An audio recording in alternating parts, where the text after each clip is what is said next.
un SUV compact avec 5 cylindres et 390 chevaux. Est-ce un véhicule démodé ou le paradis des passionnés de l'automobile? Cela dit, car Cupra relance une fois encore le Formentor en version rafraîchie, en version VZ5, avec le célèbre moteur 2,5 litres 5 cylindres sous le capot.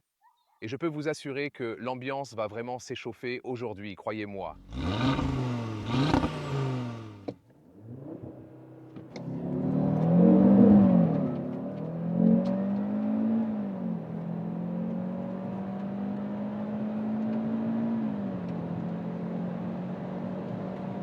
Voici la première revue sur notre piste fermée aujourd'hui, spécialement pour vous, et on va tout vous dire sur ce modèle, le Formentor en version restylée et en édition spéciale VZ5. À quel point est-il spécial et vaut-il vraiment mieux choisir celui-ci plutôt que le 4 cylindres de 2 litres? Quelles sont les différences? Nouveauté, cette version est aussi désormais disponible en conduite à droite. Nos amis du Royaume-Uni, de Nouvelle-Zélande et d'Australie pourront également en profiter très prochainement. 4000 pièces, une édition limitée. La majorité ira au Royaume-Uni et en Allemagne.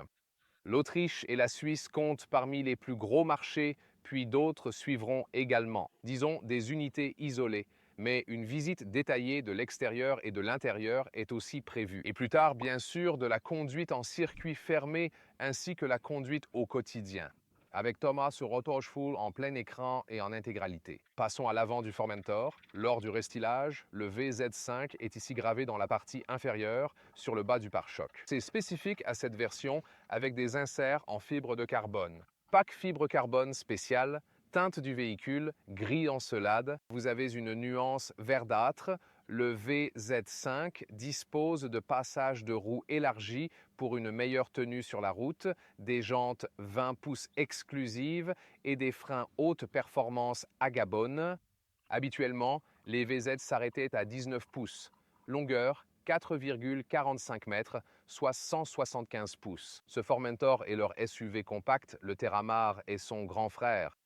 200, contrôle de châssis dynamique et une suspension adaptative.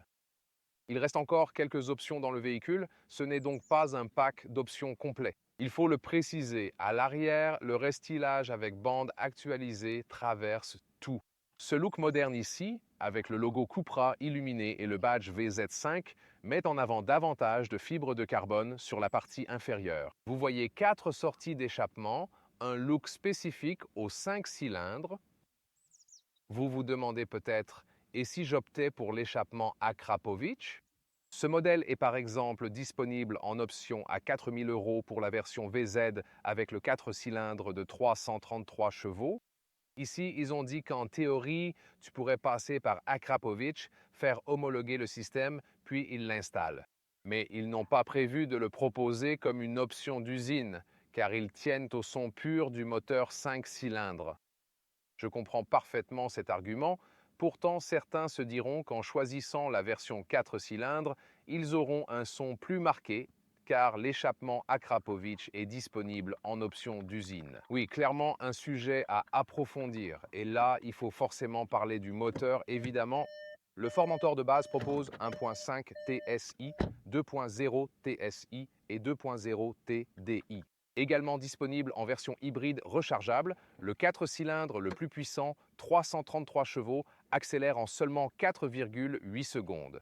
Et ce modèle-là parvient à l'accomplir en seulement 4,2 secondes, moteur 5 cylindres de 2,5 litres. 390 chevaux, 480 Nm de couple, atteint 100 km/h en seulement 4,2 secondes, donc 0,6 secondes plus rapide que le plus rapide des 4 cylindres, avec aussi la transmission intégrale. Vraiment très stylé, qu'en dis-tu? Une version vraiment unique. C'est bien le moteur d'Audi, exactement celui qui est utilisé dans le RS3 en série.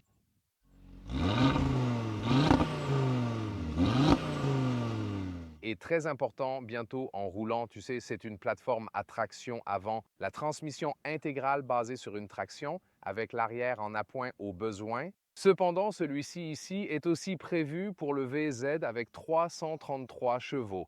Il est également disponible. Mais ici aussi, avec le VZ5, il y a une répartition du couple à l'arrière.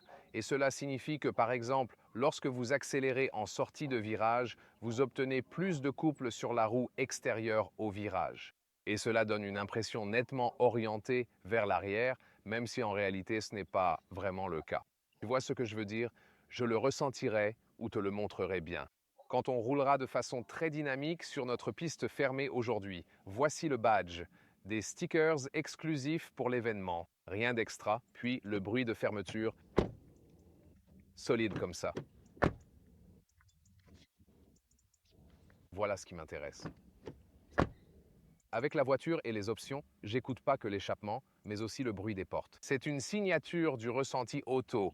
Dans les portes, le haut est plutôt douce, un peu moins rigide. Ici, c'est un peu plus souple avec le simili-cuir. Système Sennheiser, 12 haut-parleurs. Ensuite, surface rigide dans les portes, mais au moins on dispose des boutons physiques ici pour les vitres, etc. Puis le badge de seuil Cupra. Des tapis spéciaux en simili-cuir, également équipés de la technologie Econil. C'est un matériau recyclé, volant perforé, cuivre sur piqûre, contrasté intérieur. Pas encore sans matériaux d'origine animale, plutôt cool, boutons et molettes manuelles, commande classique, démarrage ici, changement des modes de conduite ici ou appui prolongé pour accéder directement au mode Cupra. Pour l'instant, elle est équipée de sièges baquets Cupra avec un revêtement en tissu à l'intérieur, meilleur maintien au niveau des épaules, vraiment. Très impressionnant, fabriqué par Sabelt, et ils ont ce truc spécial, je ne sais pas, comme des surpiqûres plus marquées à la surface du tissu qui rendent l'effet visuel encore plus attractif. Et ils sont vraiment très stylés et le maintien des épaules dans la partie supérieure est aussi vraiment efficace pour une conduite dynamique, vous voyez. Cependant, ils sont plus rigides au niveau de l'assise, surtout au niveau des os du siège. Je préférerais les sièges sport classiques, déjà bien sportifs et sympas. Ils sont également proposés en microfibre Dynamica selon les marchés concernés. Je n'ai pas encore confirmation qu'il soit standard sur le VZ5 ou en option dans le pack Extreme.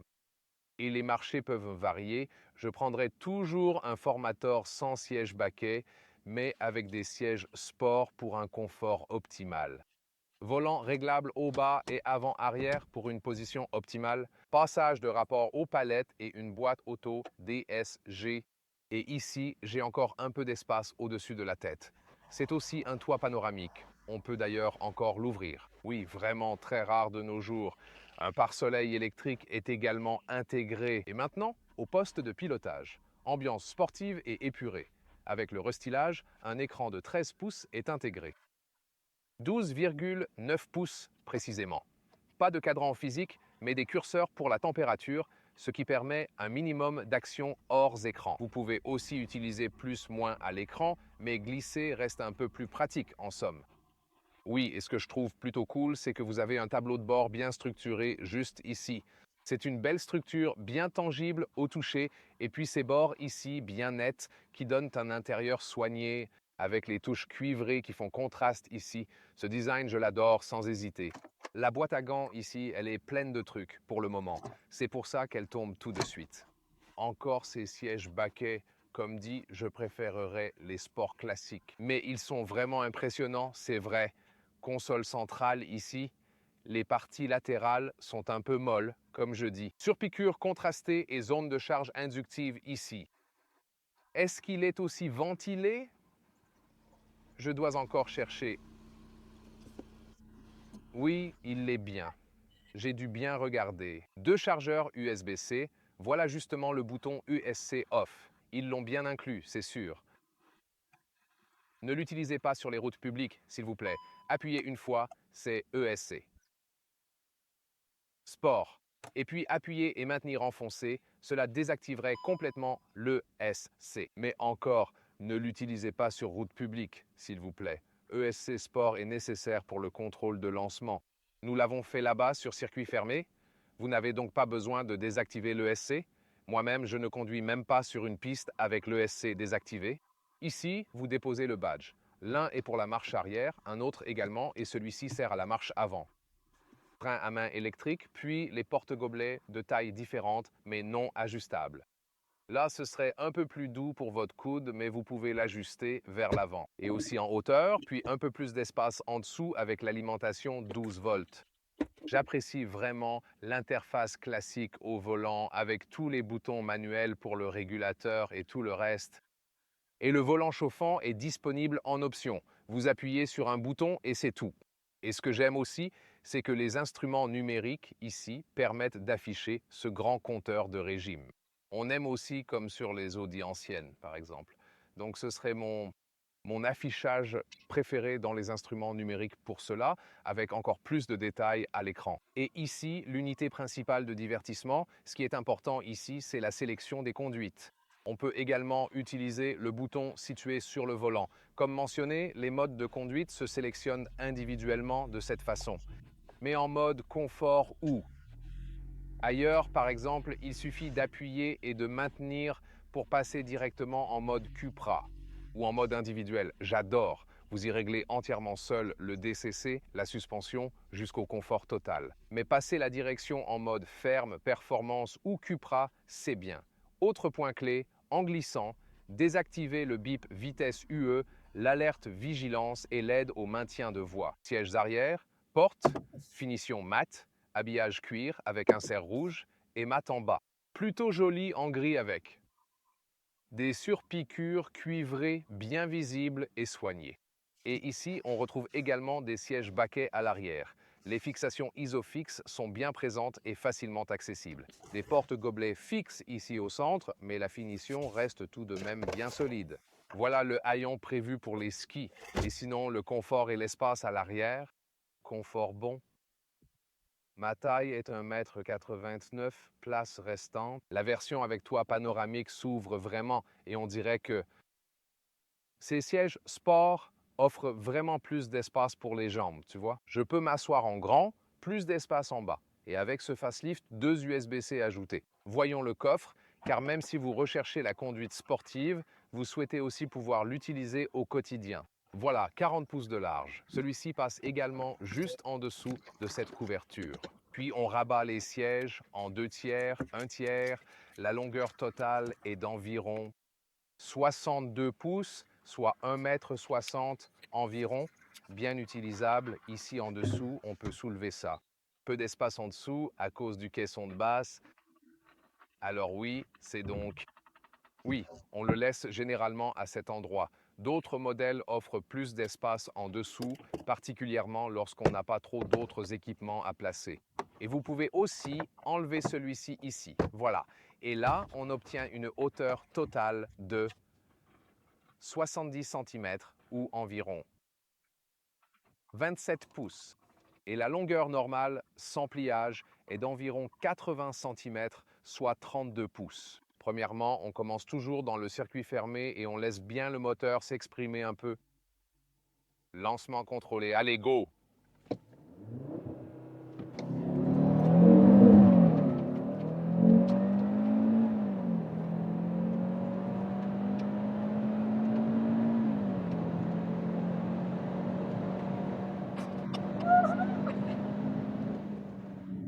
Oh, ces freins mordent fort, rien d'étonnant. On est bien en circuit fermé comme à l'habitude. Tout est légal ici, même si l'effet fait franchement illégal. Waouh! Bonne perf avec le 2,5 litres 5 cylindres, 390 chevaux, 480 Nm. Et l'accélération tombe à 4,2 secondes au lieu de 4,8 pour le 2 litres 4 cylindres. Voilà donc une différence de 0,6 secondes et franchement, on la ressent vraiment bien. Et bien équilibré, traction intégrale, un très beau parcours à découvrir. Une voiture devant nous, en tête, un peu comme la sécurité. Oui, on se croirait vraiment sur un vrai circuit et cet équilibre neutre du véhicule est vraiment agréable. Une bonne tenue de route en sortie de virage et ça ne tangue pas beaucoup. DCC, suspension adaptative, bonne tenue et confort préservé. Alors, comment se sent Léa? But it's fun. Ouais, c'est sympa. Le plaisir de conduite sans poids superflu, typique d'un SUV compact bien équilibré et agréable à vivre au quotidien. Ce SUV compact n'est pas trop lourd. Avec une courte empattement, on profite pleinement de la conduite sans être déporté ou poussé dans les virages. Et je veux dire, je pourrais théoriquement aller plus vite si le rythme pouvait être un peu plus soutenu, honnêtement. Ils veulent juste assurer notre sécurité, bien sûr. Et waouh, on dirait presque une voiture de course. C'est génial. On prend les virages à fond. Écoute ce son superbe. Même si j'aurais préféré l'Akrapovic, indisponible ici pour le VZ5. Regarde ça. À quel point je peux être agressif. La boîte à gants s'ouvre. Voilà des trucs. Bonne accroche des pneus. Wahoo, quel plaisir de conduire ce véhicule avec autant de fun. Et déjà 190 km par heure, ces freins Akebono sont vraiment très efficaces. Ils peuvent aussi être sûrs que vous saurez vous arrêter quand il le faudra. Et comment se comporte-t-il sur les routes normales ainsi que sur l'autoroute? Nous allons le voir maintenant. Pas si mal au dos d'âne, même en commençant en mode confort. Et très bien également avec les freins performance pour laisser passer les piétons. Oui, c'est donc aussi un véritable véhicule fougueux en conduite quotidienne, même en mode confort, ce moteur est vraiment très vif. La direction est aussi en mode confort, plutôt souple et douce. Mais vous pouvez bien sûr également choisir un autre mode de conduite lorsque vous roulez tranquillement ici. Par exemple, en mode confort, je pourrais aussi le régler avec une suspension vraiment souple. Mais bon, peut-être rendre la direction un peu plus lourde. C'est généralement ce que je fais en réalité ici, par exemple ici, direction sur Cupra. Donc ici, j'ai mis le DCC au confort max, mais la direction avec, wow, en mode Cupra, il y a vraiment beaucoup de résistance au niveau de la direction. Pour Léa, ce serait probablement un peu pénible, même si Léa met toujours la direction au plus souple.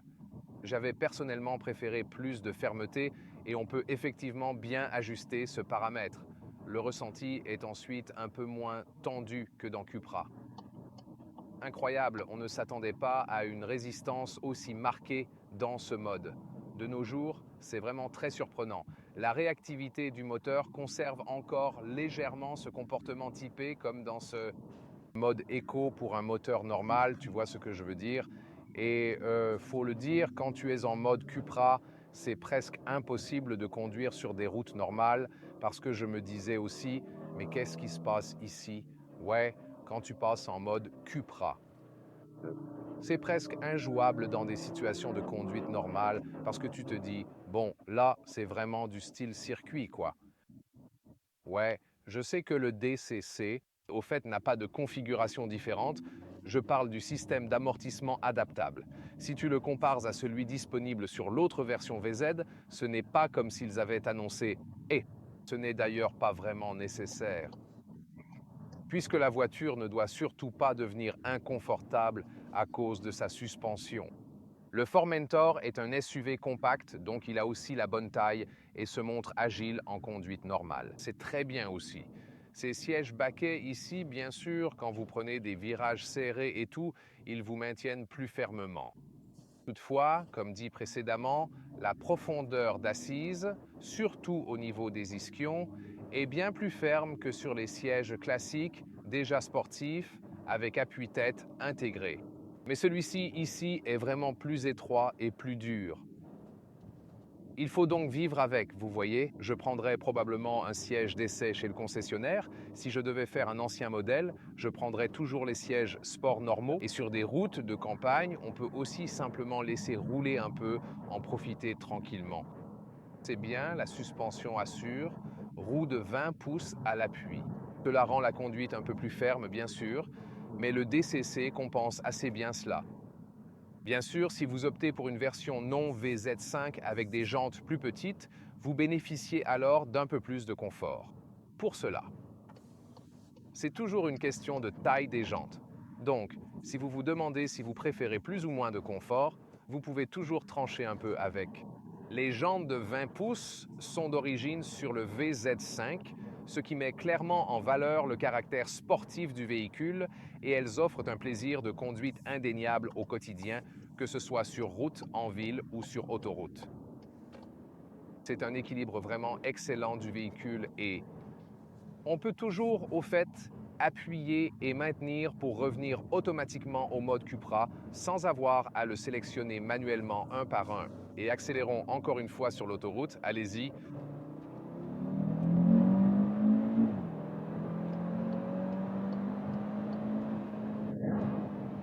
Ouais, c'est vraiment super agréable au niveau de l'accélération et ce 5 cylindres te donne une sensation vraiment de confiance.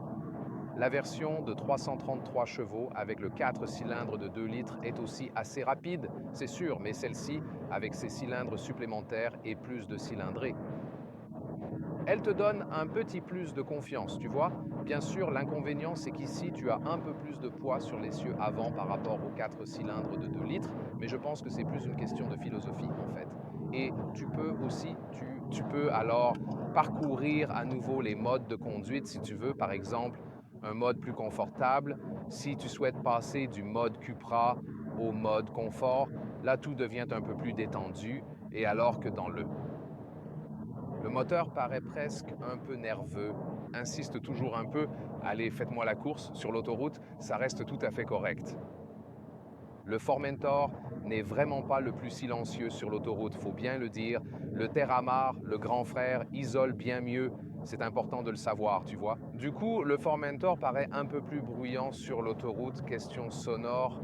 Alors, déjà à 120 km par heure, soit environ 70 miles par heure, c'est plutôt bruyant, il faut le dire, mais le comportement en conduite est à nouveau vraiment agréable, très raffiné dans la manière dont il se comporte et le DCC fait une fois de plus du bon travail pour atténuer l'effet des jantes de 20 pouces. Cette autoroute est aussi plutôt bien conçue, donc ça aussi, ça me va très bien et c'est vraiment appréciable l'absence de mouvement parasite du châssis, tu vois. Il reste toujours très calme, très stable et on peut vraiment profiter de sa conduite à 120 km par heure. Et puis cette cylindrée plus importante et le cylindre supplémentaire aident aussi à apporter une certaine sérénité, tu vois. Donc à haute vitesse, le moteur plus gros apporte de la sérénité. À basse vitesse. Surtout avec cette configuration, justement, ils maintiennent un régime plutôt élevé en ville également. Ça peut parfois vous stresser un peu, mais c'est aussi ce qui définit ce véhicule. Il vous pousse toujours en avant. Vous savez, c'est un peu curieux, mais là, on ressent une sensation neutre très agréable. Neutre, qu'est-ce que je veux dire par là? La voiture est très calme, même si c'est un véhicule avec. Plutôt, vous voyez, un petit empattement, pas un grand modèle, elle donne quand même une sensation d'équilibre marquée sur la route. C'est vraiment le plaisir de conduire. Même à 10 ou 20 km par heure sur l'autoroute, vous vous sentez totalement en phase avec le véhicule. C'est une sensation tellement directe et agréable que c'est vraiment très amusant. D'ailleurs, simplement de faire un petit tour ici sur l'autoroute. Voilà bien ce véhicule ici. L'accent est vraiment mis clairement sur le plaisir de conduire. Incroyable parcours, c'était génial, voilà l'essence du véhicule. Super bien équilibré, super fun. Ce qui le rend unique, son 2,5 litres 5 cylindres. Et surtout cette sensation de maîtrise totale qu'il te procure, tu sais, quand tu es sur l'autoroute par exemple. Oui, c'est unique. Le 2 litres 333 chevaux est aussi très impressionnant. Elle a aussi un répartiteur de couple arrière qui fait oublier sa base initialement en traction. Avec ce couple réparti à l'arrière, on a vraiment l'impression d'une propulsion soudaine. C'est ce qui fait la différence. La tenue est si équilibrée que c'est un vrai plaisir. Peu importe si vous l'utilisez au quotidien, sur autoroute ou plus intensément, comme ici, rien que pour vous, la question est, avez-vous vraiment besoin du VZ5? C'est plus une affaire de philosophie. La consommation, il faut vraiment y réfléchir sérieusement, surtout quand on fait beaucoup de kilomètres. Ça fera environ 10 litres au 100 km au moins quand on appuie un peu. Ouais, mais au niveau du prix également, ce n'est pas vraiment beaucoup plus cher comparé à une version haut de gamme, équipée des autres options et tout le reste. Je dirais de vérifier la configuration dans ton pays ainsi que la façon exacte dont elle est proposée. Ce sera une pièce unique, absolument, comme je l'ai dit, limitée à 4000 exemplaires. Et cela te donne un petit plus parce que tu sais, dans cette entreprise, tellement de véhicules ont un 4 cylindres que ce 5 cylindres, c'est vraiment l'élément à part. Pour le prix, on commence vers 40 000 euros pour la Formentor en version de base. Ensuite, avec la VZ, un 2 litres 4 cylindres, mais tout équipé, donc finition haut de gamme, 60 000 euros à peu près. Pour la VZ5, on se situe plutôt aux alentours de 72 000 euros. Clairement cher pour un SUV compact, mais pour ça, tu obtiens un SUV compact de type racing. En effet. Qu'en penses-tu? Écris-le en commentaire et n'hésite pas à découvrir aussi le Cupra Terramar ou le récent VW T-Roc.